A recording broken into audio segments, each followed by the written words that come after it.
बिस्मिल्लाहिर्रहमानिर्रहीम। अस्सलाम वालेकुम डियर स्टूडेंट्स, लेक्चरर पाक स्टडीज़ तल्ला सलीम आपसे मुखातिब है। आज हमारा 31st ऑनलाइन लेक्चर है जिसमें हम मुताला पाकिस्तान का चैप्टर नंबर 11 पढ़ रहे हैं। चैप्टर नंबर 11 है पाकिस्तान और पाकिस्तान की खारजा पॉलिसी। अच्छा, इस्लामी जमहूरिया पाकिस्तान की खारजा पॉलिसी के हवाले से हमने पहले 2 सवालात किए हैं जिसमें हमने पाकिस्तान की खारजा पॉलिसी के असूल और खारजा पॉलिसी के माखज़ और तश्कील के ज़राए का जायज़ा लिया है। आज हमारा तीसरा लॉन्ग क्वेश्चन है जो कि पाकिस्तान और अवामी जमहूरिया चीन के सफारती ताल्लुकात के हवाले से है। लॉन्ग क्वेश्चन क्या होगा कि पाकिस्तान की खारजा पॉलिसी बयान करते हुए पाकिस्तान और अवामी जमहूरिया चीन के सफारती ताल्लुकात पर नोट लिखें। सबसे पहले हम खारजा पॉलिसी को देख लें कि खारजा पॉलिसी यानी फ़ॉरेन पॉलिसी क्या है। खारजा पॉलिसी बैरूनी ममालिक से ताल्लुकात कायम करने, दो तरफ़ा सफारती ताल्लुकात को फ़रोग़ देने और कौमी मुफाद के असूल के लिए बैनुल-अक़वामी सतह पर मुनासिब इक़दामात उठाने का नाम है। ये है खारजा पॉलिसी। पाकिस्तान की खारजा पॉलिसी नज़रिया इस्लाम के हवाले से है क्योंकि पाकिस्तान एक नज़रियाती मुल्क है। नज़रियाती मुल्क है और नज़रिया पाकिस्तान नज़रिया इस्लाम के हवाले से हासिल किया गया है। और पाकिस्तान की खारजा पॉलिसी में मुस्लिम ममालिक के साथ दोस्ताना ताल्लुकात, दूसरे ममालिक के साथ बेहतर ताल्लुकात और सफारती सतह पर की जाने वाली कोशिशें जिससे दो तरफ़ा ताल्लुकात में बेहतरी आए, ये पाकिस्तान की खारजा पॉलिसी का हिस्सा रही है। अच्छा, अगर पाकिस्तान के नक्शा को देखें तो पाकिस्तान के मशरिक़ में इंडिया है, पाकिस्तान के शुमाल में चाइना है, पाकिस्तान के मग़रिब में अफ़गानिस्तान है और ईरान है और पाकिस्तान के जनूब में अरेबियन सी है। ठीक है, तो चीन वो ऐसा मुल्क है जो पाकिस्तान के शुमाल में वाक़या है, पाकिस्तान के शुमाल में वाक़या है। चीन पाकिस्तान का हमसाया मुल्क है। पाकिस्तान के शुमाल में कोए कराकरम के बुलंद बाला सिलसिले हैं। इन पहाड़ी सिलसिलों के आगे अवामी जमहूरिया चीन मौजूद है और चीन के साथ पाकिस्तान की जो सरहद है वो तकरीबन 592 किलोमीटर लंबी है, यानी 592 किलोमीटर जो सरहद है, फ्रंटियर बॉर्डर है पाकिस्तान और चाइना का, वो 592 किलोमीटर है। इन दोनों ममालिक के दरमियान शुरू से ही खुशगवार ताल्लुकात कायम रहे हैं। अक्टूबर 1949 में चीन में इश्तराकी इनकलाब के बाद चू एनलाई की क़ियादत में हुकूमत कायम हुई है। चंद माह बाद ही पाकिस्तान ने चाइना को तस्लीम कर लिया था। तो अवामी जमहूरिया चीन जो है इसका कुल रकबा तकरीबन 95,96,961 मुरब्बा किलोमीटर है। इसका दारुल हुकूमत बीजिंग है। अगर आप ये चाइना का नक्शा देखें तो इसका कुल रकबा तकरीबन 95,96,961 मुरब्बा किलोमीटर है, स्क्वायर किलोमीटर है। इसका कैपिटल बीजिंग है। सबसे बड़ा शहर शिंगाई है और चाइना जो है ये ओवरऑल अकॉर्डिंग टू पॉपुलेशन ये दुनिया में पहले नंबर पर है, यानी पॉपुलेशन के हवाले से दुनिया में जो सबसे बड़ा मुल्क है वो चाइना है। तो पाकिस्तान को यह एज़ाज़ हासिल है कि इस्लामी ममालिक में सबसे पहले पाकिस्तान ने चीन को तस्लीम किया। 3 सितंबर 1951 को चीनी सफ़ीर कराची पहुंचा और 13 नवंबर 1951 को पाकिस्तानी सफ़ीर ने अपने कागजात नामजदगी चीनी रहनुमा माओ ज़ेतुंग को पेश किए। इस तरह सफ़ीरों के तयन से पाक चीन ताल्लुकात का आगाज़ हुआ। अच्छा, अब हम देखते हैं कि इस हवाले से कौन सी हेडिंग्स हमारी बन सकती हैं। जैसे बिंडोंग कॉन्फ्रेंस 1955 है, सरहद की हदबंदी 1963 है, पाक भारत जंग में चीन की हिमायत 1965, शहराए कराकरम की तामीर 1969, दिफाई मैदान में चीन से मुआहदात 1985, यानी इसमें कामरा कम्प्लेक्स और वार ऑर्डिनेंस फैक्ट्री कायम हुई। चीन के वज़ीर-ए-आज़म का दौरा पाकिस्तान 1987 और 2001, पाकिस्तान के वज़ीर-ए-आज़म का दौरा चीन 2013 और सी पैक मुआहिदा। ठीक है। अच्छा, इस हवाले से हम स्टेप बाय स्टेप इनका जायज़ा लेंगे। सबसे पहले हम बिंडोंग कॉन्फ्रेंस की बात करेंगे। 25 सितंबर 1959 में चीन ने 1955 में इंडोनेशिया के शहर बेंडोंग में गैर वाबस्ता ममालिक की तंजीम के क़याम के सिलसिले में एक कॉन्फ्रेंस हुई। कॉन्फ्रेंस कहाँ हुई? बेंडोंग में हुई। बेंडोंग क्या है? एक शहर का नाम है। कहाँ पर है? इंडोनेशिया में है। और ये कॉन्फ्रेंस किस साल हुई है? 1955 में हुई है, 1955 में हुई है। या अगर आप ये डार्क रेड एरिया देखें तो ये इंडोनेशिया है और इंडोनेशिया के शहर में विंडोंग में कॉन्फ्रेंस हुई है और ये गैर वाबस्ता ममालिक की तंजीम के क़याम के सिलसिले में कॉन्फ्रेंस हुई थी। गैर वाबस्ता ममालिक की तंजीम यानी नैम, नॉन अलाइंड मूवमेंट, और गैर वाबस्ता ममालिक की तंजीम ये क्यों बनाई गई थी? मैंने आपको बताया था कि 1945 यानी जंग अज़ीम दोम के बाद जो दुनिया है वो दो ब्लॉक में तकसीम हो गई थी। फर्स्ट ब्लॉक रशिया के साथ था, सेकंड ब्लॉक अमेरिका के साथ था। तो एक ऐसा ब्लॉक भी था, तीसरा ब्लॉक बनाया गया कि जो जंग हो या अमन हो वो किसी का साथ नहीं देगा बल्कि गैर जानिबदार रहेगा और तरक्की के हवाले से काम करेगा। तो ऐसे ममालिक की तंजीम बनाई गई जो गैर जानिबदार रहेंगे, जंग हो या अमन हो वो किसी का साथ नहीं देंगे, मतलब किसी के साथ शरीक नहीं होंगे जंग के हवाले से। ना अमेरिका के सपोर्टर बनकर रशिया पर अटैक करेंगे, ना रशिया के सपोर्टर बनकर अमेरिका पर अटैक करेंगे। तो गैर जानिबदार होंगे, तरक्की को फ़रोग देंगे। तो ऐसे ममालिक की तंजीम के लिए नैम बनाई गई, नॉन अलाइंड मूवमेंट, 1961 में। तो इसी हवाले से बैंडोंग कॉन्फ्रेंस हुई थी 55 में, जहां पहली बार वज़ीर आज़म पाकिस्तान मोहम्मद अली बोगरा की चीनी वज़ीर आज़म से मुलाकात हुई और इसके बाद इन मुलाकातों का सिलसिला आगे बढ़ा। तो ये फर्स्ट मीटिंग थी प्राइम मिनिस्टर्स की बैंडोंग कॉन्फ्रेंस में, जिससे आगे दोनों ममालिक की ताल्लुकात को फ़रोग मिला। ठीक है, उसके बाद हम देखते हैं सरहद की हदबंदी। शुरू में पाकिस्तान का चीन के साथ सरहदी इख्तलाफ था, लिहाजा दोनों ममालिक के दरमियान मसले के हल और सरहदी हदबंदी कोशिशों का आगाज़ 1961 में हुआ, 1961 में हुआ। यानी दोनों ममालिक के दरमियान जो टेबल टॉक हुई है फर्स्ट टाइम वो 1961 में हुई है। उसके बाद मार्च 1963 में इसको पाया तकमील को पहुंचा दिया। दोनों ममालिक की नीयत साफ़ थी, दोनों ममालिक आपस में खुशगवार ताल्लुकात चाहते थे। इस हवाले से ठीक 2 साल के अंदर अंदर दोनों ममालिक ने अपने ताज़ाद जो सरहदी तनाज़ात थे, फ्रंटियर कॉन्फ्लिक्ट से थे, उनको उन्होंने हल कर लिया, जिसकी रूह से चीन ने 3400 मुरब्बा मील मुतनाज़ा इलाका में से 750 मुरब्बा मील इलाका पाकिस्तान को दे दिया। इसके नतीजे में दोनों ममालिक के ताल्लुकात इंतहाई खुशगवार हो गए और पाकिस्तान की हवाई कंपनी ने बीजिंग में हवाई सर्विस भी शुरू कर दी। ठीक है, उसके साथ 25 सितंबर 1955 में चीन ने अक़वाम मुत्तहिदा की जनरल असम्बली की रुकनीत हासिल कर ली। यानी पाकिस्तान तो ऑलरेडी 1947 में ही अक़वाम मुत्तहिदा यानी UNO का मेंबर बन चुका था। तो 1955 में चाइना ने भी अपनी जो है वो दरख्वास्त दी जनरल असम्बली में। इस सिलसिले में पाकिस्तान ने चीन की भरपूर हिमायत की। इसके बाद पाक चीन ताल्लुकात मज़ीद खुशगवार हो गए। फिर 1971 में पाकिस्तान और अल्बानिया की तरफ से पेश की गई करारदाद को जनरल असम्बली ने 35 वोटों के मुकाबले में 76 वोटों से मंजूर करके अवामी जमहूरिया चीन को सलामती कौंसिल का मुस्तकिल रुकन बना दिया।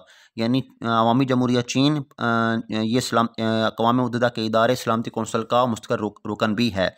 सलामती कौंसिल के टोटल 15 अरकान होते हैं, जिसमें 5 उसमें परमानेंट होते हैं और 10 नॉन परमानेंट होते हैं। तो 5 जो परमानेंट हैं उनमें चाइना भी उसका मेंबर है। अहद हाजिर में सलामती कौंसिल के 5 अरकान में से एक रुकन चीन भी है, जिसे किसी भी करारदाद को वीटो करने का हक हासिल है। और सलामती कौंसिल के जो 5 अरकान जो परमानेंट हैं वो उनके पास वीटो पावर भी है। वीटो पावर से मुराद यह है कि अगर कोई फ़ैसला जो कि तमाम अरकान उसे यूनिवर्सली उसे मुतफ़िक़ा तौर पर मंजूर कर लेंगे, लेकिन अगर एक मेंबर उसे कैंसिल करता है तो उसको एज ए होल उसे कैंसिल कर दिया जाएगा। इस ताकत को वीटो पावर कहते हैं। अच्छा, इस हवाले से कई बार कश्मीर के हवाले से पाकिस्तान की हिमायत भी कर चुका है। अच्छा, शाहराह कराक्रम की तकमील के हवाले से हम देखते हैं कि 1969 में पाकिस्तान और चीन की बज़रिया सड़क मिलाने के लिए दोनों ममालिक के दरमियान शाहराह कराक्रम की तामीर हुई। शाहराह कराक्रम को शाहराह कराक्रम क्यों कहते हैं कि पाकिस्तान और चीन के दरमियान जो सिलसिला है वो कोह कराक्रम है, और कोह कराक्रम एक दुश्वार गुजार पहाड़ी सिलसिला है जिसको काट कर एक ऐसा रास्ता था जो कि मुमकिन नहीं था कि उसको बनाया जाए, लेकिन नामुमकिन को मुमकिन बनाया गया।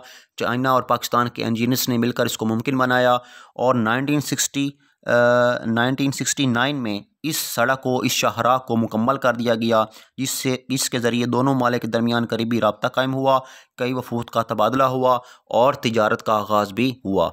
तो ये कराक्रम हाईवे ये एक शाहकार है पाकिस्तान और चाइना के दरमियान इंजीनियरिंग का और दोस्ती की इब्तदा है। तो ये शाहराह कराक्रम, जिसको शाहराह रेशम भी कहते हैं, शाहराह कराक्रम भी कहते हैं, इंग्लिश में कहते हैं सिल्क रोड। तो ये कब बनाई गई है? 1969 में। ठीक है, चीन और पाकिस्तान के दरमियान फ़िज़ाई सर्विस के हवाले से एक मुआहदा 29 अगस्त 1963 को कराची में तय पाया। दोनों मालिक ने एक दूसरे के इलाकों में फ़ज़ाई सर्विस भी शुरू की। PIA पहली बैनुल-अक़वामी एयरलाइंस थी जिसे शंघाई और कैंटीन ये जो चाइना का एक शहर है तक अपनी परवाज़ें ले जाने की इजाज़त हासिल हुई।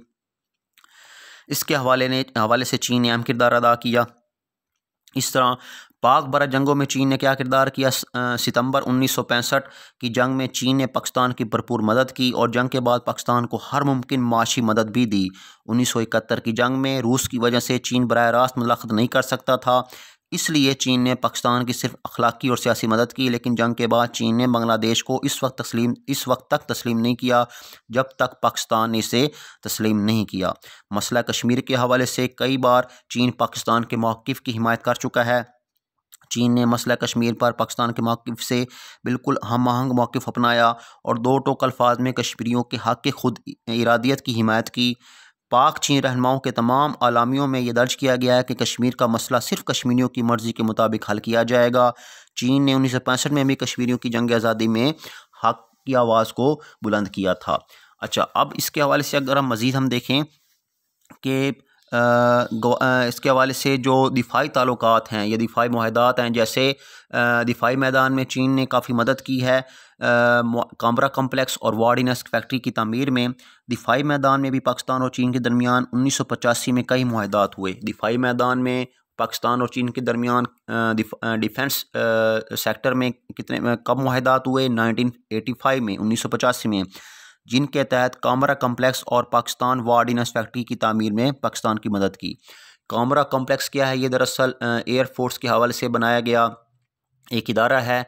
पाकिस्तान के सूबा पंजाब में ये के शहर कामरा में बनाया गया है। कामरा कहाँ है इसका मैं आपको बता दूं कि पाकिस्तान में जहाँ ज़िला अटक है, ज़िला अटक के शुमाल में एक शहर मौजूद है कामरा कम्प्लेक्स वहीं बनाया गया है जहाँ पाकिस्तान ने चीन की मदद से एक एयरफोर्स के हवाले से एक इदारा कायम किया है। इसके बाद वार्डिनस फैक्ट्री की तामीर में पाकिस्तान की मदद दी गई। इस तरह सूबा सरहद में हैवी इलेक्ट्रिकल कम्प्लेक्स की तामीर के लिए 273 मिलियन रुपए भी मुहैया किए गए हैं। ठीक है, तो ये सारा जो है वो चीन की ताउन से हुआ है। इसी तरह चश्मा न्यूक्लियर पावर प्लांट मियांवाली में जो बनाया गया है, चश्मा के मकाम पर चीन की मदद से 2 एटमी प्लांट नस्ब किए गए हैं ताकि पाकिस्तान इनसे इस्तेफ़ादा कर सके। इसी तरह दिफाई मैदान में और भी बहुत सारे अहद हाजिर में जो अलग से मैं आपको बता दूं, जैसे खालिद टैंक है, GF-17 थंडर है। पाकिस्तान और चीन की मदद से खालिद टैंक बनाए गए हैं ताकि पाकिस्तान की अस्करी क़ुव्वत में इजाफ़ा हो सके। पाकिस्तान और चाइना के JF-17 थंडर तैयारे बनाए गए हैं जिनसे पाकिस्तान का फ़िज़ाई शोबा मज़ीद मजबूत हो गया है। इसी तरह सैंडक प्रोजेक्ट बलूचिस्तान में सैंडक के मकाम पर पाकिस्तान और चाइना की मदद से जो तांबा निकाला जा रहा है, इससे पाकिस्तानी की मशत मज़ीद मजबूत होगी और उसके हवाले से जो मज़ीद जो है दोनों के दरमियान खुशगवार ताल्लुकात कायम होंगे। अच्छा, पाकिस्तान की एटमी सलाहियत की हिमायत भी की। मई 1998 में पाकिस्तान ने हिंदुस्तानी एटमी धमाकों का जवाब देते हुए एटमी धमाके करके पाकिस्तान की एटमी सलाहियत का ऐलान किया। तो इस मौके पर चीन ने पाकिस्तान की हिमायत की और इसे पाकिस्तान की सलामती के लिए ज़रूरी करार दिया। इसी तरह खुशगवार ताल्लुकात को फ़रोग़ देते हुए पाकिस्तान और चीन के दरमियान दो तरफ़ा ताल्लुकात कायम किए गए, जिसके तहत चीन के वज़ीर-ए-आज़म ने 1987 में पाकिस्तान का दौरा किया। चीन के वज़ीर दिफ़ा ने फरवरी 1999 में और चेयरमैन नेशनल पीपल्स कांग्रेस ने अप्रैल 1999 में पाकिस्तान का दौरा किया। इसी तरह चीन के वज़ीर-ए-आज़म ने 2001 में पाकिस्तान का दौरा किया और पाकिस्तान के सदर जनरल परवेज़ मुशर्रफ ने भी 2001-2002 में चीन के दौरे किए हैं। सदर आसिफ अली ज़रदारी ने भी चीन का दौरा किया। वज़ीर-ए-आज़म यूसुफ रज़ा गिलानी ने भी अपने दौर में चीन का दौरा किया था। इसी तरह चीनी वज़ीर-ए-आज़म वैन जियाबाओ ने पाकिस्तान का तारीख़ी दौरा किया और उनका पाकिस्तान आमद पर तारीख़ी इस्तकबाल किया। उन्होंने पाकिस्तानी पार्लियामेंट से खिताब किया। अवामी जमहूरियत चीन के अवाम के जज्बात की तर्जुमानी करते हुए पाकिस्तान को अपना बेहतरीन दोस्त करार दिया। ठीक है, 2013 में वज़ीर-ए-आज़म मियां नवाज शरीफ ने भी चीन का दौरा किया था और चीन के साथ बिजली के बहरान को हल करने के साथ साथ कई तरक्याती मनसूबों पर कामयाब मुज़ाकरात किए। पाकिस्तानी वज़ीर-ए-आज़म ने अपने वफ़द के साथ अहम मनसब से मुलाकात की, अपने हम मनसब से यानी वज़ीर-ए-आज़म से मुलाकात की। कई तजारती मुआहदे भी किए गए। सियासी माहिरीन ने मियाँ साहब के इस दौरे को कामयाब करार दिया था। अच्छा, पाक चीन इक़्तिसादी राहदारी अहद हाज़िर का एक बहुत बड़ा मनसूबा, इसके हवाले से भी हम बात करते जाएँ, क्योंकि इसके बगैर इसके अगर ज़िक्र ना किया जाए तो इससे चाइना का सवाल पाक चीन दोस्ती के हवाले से इसका ज़िक्र ना किया जाए तो ये टॉपिक मुकम्मल नहीं होगा। पाक चीन इक़्तिसादी राहदारी यानी CPEC, China Pakistan economical corridor. चीन के सदर शी चिनपिंग ने 20 अप्रैल 2015 को पाकिस्तान का 2 रोज़ा सरकारी दौरा किया और अपने दौरे के दौरान पाकिस्तान और चीन के दरमियान 51 एग्रीमेंट्स यानी मुआहदों पर दस्तखत हुए। इस मंसूबे के तहत चीन पाकिस्तान में $57 अरब की सरमायाकारी करेगा। ज़ाहिर बात है उसने की।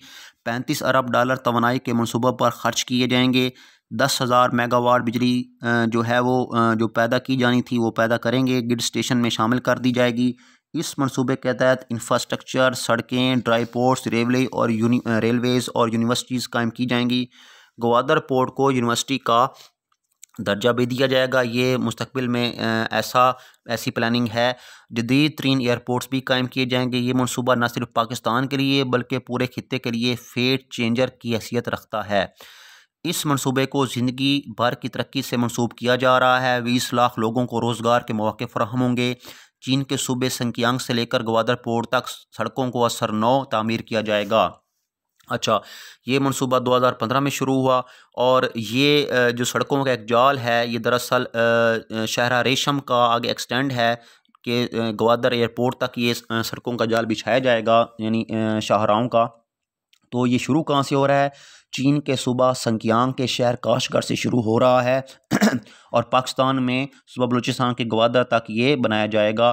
तो जिससे फासले सिमट जाएंगे, तिजारत और तरक्की की राहें हमवार होंगी। वस्ती एशियाई ममालिक और यूरोप तक जो हैं ये तिजारती रास्ते वो खुलेंगे।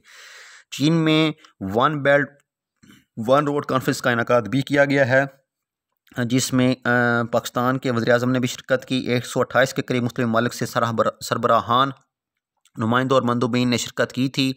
याद रहे कि इसमें भारत ने शिरकत नहीं की थी। वन बेल्ट वन रोड पर एतराज़ात उठाए गए। वन बेल्ट वन रोड बरे-आज़म एशिया, बरे-आज़म अफ्रीका यूरोप तक चीन की रसाई का मनसूबा है, जिस पर $1200 अरब खर्च किए जा रहे हैं।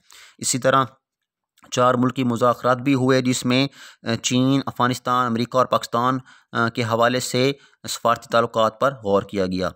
तो ये था हमारा लॉन्ग क्वेश्चन, पाकिस्तान और चीन के सफ़ारती ताल्लुकात। पाकिस्तान और चीन की दोस्ती वक्त के साथ साथ मज़ीद बेहतर हो रही है। ज़रूरत इस अमर की है कि दोनों मुल्क खित्ते में एक दूसरे की ज़रूरियात को मद्देनज़र रखते हुए ताल्लुकात को मज़ीद फ़रोग़ दें।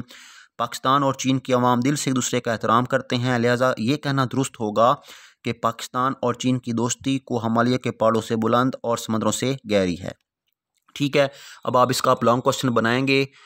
हेडिंग आप कैसे बनाएंगे? जैसे बिडोंग कॉन्फ्रेंस 1955, सरहद की हदबंदी, पाक बरा जंग में चीन की हिमायत, शरह कराक्रम की तामीर, दिफाई मुआहदात, चीन के वज़ीर-ए-आज़म का दौरा, पाकिस्तान के वज़ीर-ए-आज़म का दौरा, CPEC मुआहदा।